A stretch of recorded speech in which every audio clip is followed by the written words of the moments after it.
സംഘപരിവാറിന് വടി കൊടുക്കുന്ന CPM-ന്റേത് സ്വയം കുഴി തോണ്ടുന്ന നയമാണെന്ന് ജമാഅത്തെ ഇസ്ലാമി അമീർ പി മുജീബ് റഹ്മാൻ പറഞ്ഞു. ജമാഅത്തെ ഇസ്ലാമിക്ക് പറയാനുള്ളത് എന്ന തലക്കെട്ടിൽ മുഖത്ത് സംഘടിപ്പിച്ച പൊതുയോഗം ഉദ്ഘാടനം ചെയ്ത് സംസാരിക്കുകയായിരുന്നു അദ്ദേഹം. കഴിഞ്ഞ കുറച്ച് തെരഞ്ഞെടുപ്പുകളിലെ തോൽവിയെ മുൻനിർത്തി ഭൂരിപക്ഷത്തെ ഒപ്പം കൂട്ടാൻ സംഘപരിവാറിന് വടി കൊടുക്കുന്ന CPM നയം സ്വയം കുഴി തോണ്ടലാണെന്ന് ജമാഅത്തെ ഇസ്ലാമി അമീർ പി മുജീബ് റഹ്മാൻ പറഞ്ഞു. ജമാഅത്തെ ഇസ്ലാമിക്ക് പറയാനുള്ളത് എന്ന തലക്കെട്ടിൽ മുഖത്ത് സംഘടിപ്പിച്ച പൊതുയോഗം ഉദ്ഘാടനം ചെയ്ത് സംസാരിക്കുകയായിരുന്നു അദ്ദേഹം. മുഴുവൻ വിഷയങ്ങളിലും ജമാഅത്തെ ഇസ്ലാമിയെ കുറ്റപ്പെടുത്തി ഇസ്ലാം വിരോധമാണ് CPM പ്രചരിപ്പിക്കുന്നത്. വർഗീയ വിഷം ചീറ്റി മുസ്ലിം സമൂഹത്തെ ഒറ്റുകൊടുത്ത് ഫാസിസ്റ്റുകൾക്ക് വളം വെച്ചു കൊടുക്കുന്ന CPM മൃദു ഹിന്ദുത്വ പയറ്റിയ ബംഗാളിലെയും ത്രിപുരയിലെയും പതനം ഓർക്കണമെന്നും അദ്ദേഹം പറഞ്ഞു. മതരാഷ്ട്രവാദം ജനാധിപത്യത്തിന് വിരുദ്ധമാണ്. CPM-ന്റെ തൊഴിലാളി വർഗ സമഗ്രാധിപത്യവും ജനാധിപത്യ വിരുദ്ധമാണ്. ഈ രണ്ട് കാര്യങ്ങളും ജമാഅത്തെ ഇസ്ലാമി അംഗീകരിക്കുന്നില്ല.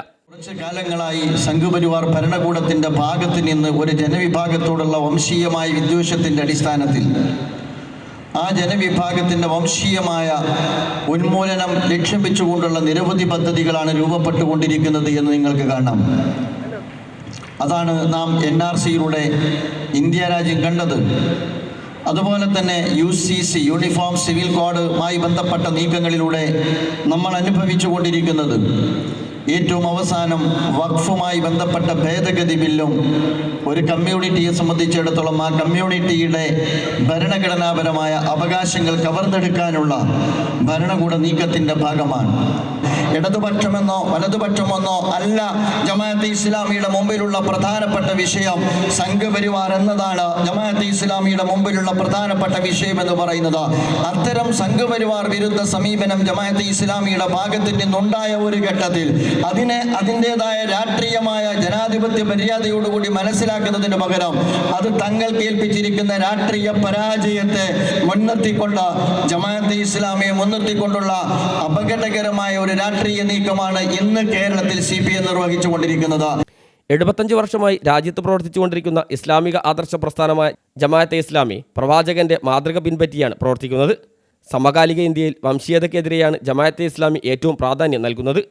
CPM ജമാഅത്തെ ഇസ്ലാമിയുടെ മുഖ്യ പ്രതിയോഗിയല്ലെന്നും നിലവിലെ രാഷ്ട്രീയ സാഹചര്യത്തിൽ CPM-ഉം കോൺഗ്രസും മുസ്ലിം ലീഗും അവരുടെ പങ്ക് വഹിക്കുന്നുണ്ടെന്നും അദ്ദേഹം പറഞ്ഞു.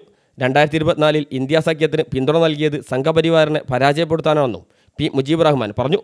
നാളിതുവരെ ഇടതുപക്ഷത്തെ പിന്തുണച്ചിരുന്ന പലപ്പോഴായി പിന്തുണച്ചിരുന്ന ജമാഅത്തെ ഇസ്ലാമി രാഷ്ട്രീയപരമായ കാരണങ്ങളാൽ 2019 ഈ രാജ്യത്ത് UDF-നെ കേരളത്തിൽ UDF-നെ ഇന്ത്യയിൽ ഈ അർത്ഥത്തിലുള്ള സെക്യുലർ കക്ഷികളെ പിന്തുണച്ചത് എന്ന് നിങ്ങൾക്ക് കാണാം. കേരളത്തിൽ 2024 ജമാഅത്തെ ഇസ്ലാമി ഇന്ത്യയിലുടനീളം പിന്തുണച്ചതിന്റെ ഭാഗമായി കേരളത്തിൽ UDF-നെയാണ് പിന്തുണച്ചത് എന്ന് നിങ്ങൾക്ക് കാണാവുന്നതാണ്. ഇത് രാഷ്ട്രീയ കാരണങ്ങളുടെ ബലത്തിലാണ്. ജമാഅത്തെ ഇസ്ലാമി യഥാർത്ഥത്തിൽ UDF ഭാഗമോ LDF-ന്റെ ഭാഗമോ അല്ല എന്ന് എല്ലാവർക്കും അറിവുള്ള കാര്യമാണ്. ചടങ്ങിൽ Madhyamam media one group editor O Abdurahman മുഖ്യാതിഥിയായി. ജമാഅത്തെ ഇസ്ലാമി സംസ്ഥാന ഷൂറ അംഗം ഡോക്ടർ നഹാസ് മാള മുഖ്യപ്രഭാഷണം നടത്തി. ജില്ലാ പ്രസിഡന്റ് ഫൈസൽ പൈങ്ങോട്ടായി അധ്യക്ഷനായി. സാലിഹ് സുബ്ഹാൻ, ജില്ലാ general secretary RK Abdul Majeed, general convener Sirajuddin Ibnu Hamza തുടങ്ങിയവർ സംസാരിച്ചു. News bureau, Mukkam.